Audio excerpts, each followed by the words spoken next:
11 February आजच्या दिवशी घडलेल्या काही विशेष घडामोडींमुळे इतिहासात त्यांची नोंद घेण्यात आली आहे. चला तर मग जाणून घेऊया आजचे काही महत्त्वाचे दिनविशेष. 11 फेब्रुवारी 1750 रोजी भारतीय स्वातंत्र्य लढ्यातले पहिले क्रांतिकारक मानले जाणारे तिलका मांझी यांचा जन्म बिहारमधल्या संथाल आदिवासी कुटुंबात झाला. साहसी व्यक्तिमत्व असल्यामुळे तिलका मांझी यांना जबरा पहारिया या नावानेही ओळखलं जातं. इंग्रजांच्या जाचक धोरणांनी तिलका यांना किशोर वयातच हादरवून सोडलं होतं.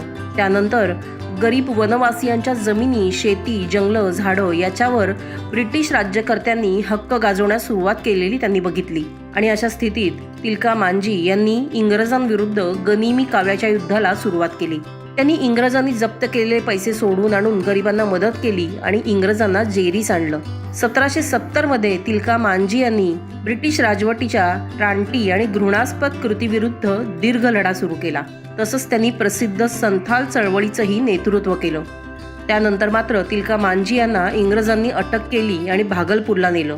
या दरम्यान त्यांना अमानुष वागणूक देण्यात आली. 4 घोड्यांमागे जाड दोरीनं बांधून त्यांना ओढत आणलं गेलं आणि 1785 मध्ये इंग्रजांनी त्यांना झाडाला दोरीनी बांधून फाशी दिली. तिलका मांझी ही पहिली व्यक्ती होती ज्यांनी भारताला गुलामगिरीतून मुक्त करण्यासाठी इंग्रजांच्या विरोधात आवाज उठवला होता, जो 1857 मध्ये स्वातंत्र्य लढ्याच्या रूपाने तब्बल 90 वर्षांनी पुन्हा जागा झालेला पाहायला मिळाला. 11 फेब्रुवारी 1984 रोजी दहशतवादी मकबूल भट्टला दिल्लीच्या तिहार तुरुंगात फाशी देण्यात आली होती.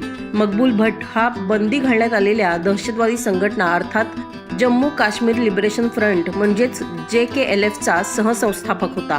मकबूल भट्टने केवळ जम्मू काश्मीरमध्येच फुटीरतावादी विचारसरणीचा प्रचार केला नाही, तर तो बुरहान वानीच्या आधी काश्मीरमधल्या दहशतवाद्यांचा पोस्टर बॉय होता. 1968 मध्ये मकबूल भट्ट याला खुनाच्या आरोपाखाली अटक करण्यात आली होती, पण तुरुंगातून निसटून तो पुन्हा पाकिस्तानात पोहोचण्यात यशस्वी ठरला.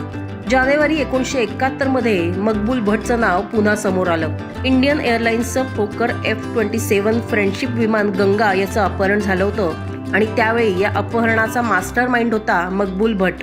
त्यानंतर मकबूल भट्ट पुन्हा पाकिस्तानातून भारतात आला आणि त्याला अटक करण्यात आली. त्याच्या वाढदिवसाच्या आधी 1 आठवडा 11 फेब्रुवारी 1984 ला त्याला फाशी देण्यात आली. त्यानंतर तिहारमध्ये त्याचं दफन करण्यात आलं. अमेरिकन शास्त्रज्ञ थॉमस अल्वा एडिसन यांचा जन्म 11 फेब्रुवारी 1847 रोजी झाला. एडिसन यांनी इलेक्ट्रिक बल्बचा शोध लावला. आज आपल्या घरात लावलेला विजेचा बल्ब ही अतिशय छोटी गोष्ट वाटते, पण तो तयार करणारे एडिसन मात्र या कामात 1000 वेळेला अपयशी ठरले होते. पण त्यांनी कधीच हार मानली नाही.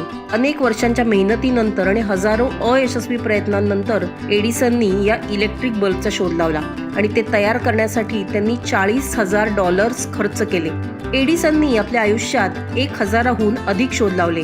विजेच्या बल्ब बरोबरच त्यांनी ध्वनिमुद्रण करणारं आणि ते रेकॉर्ड करून परत वाजवू शकणारं फोनोग्राफ हे उपकरणही शोधून काढलं.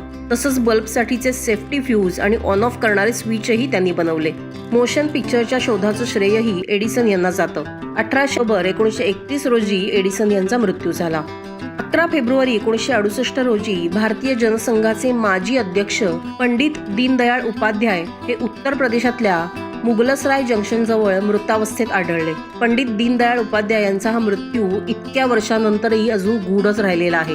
2018 मध्ये केंद्र सरकारने त्या जंक्शनला दीनदयाळ उपाध्याय रेल्वे स्टेशन असं नाव दिलं.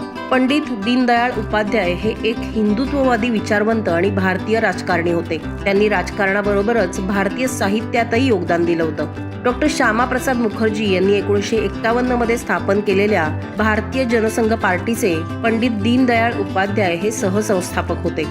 ग्रेगोरियन दिनदर्शिकेनुसार आज 11 फेब्रुवारी असून रविवार आहे.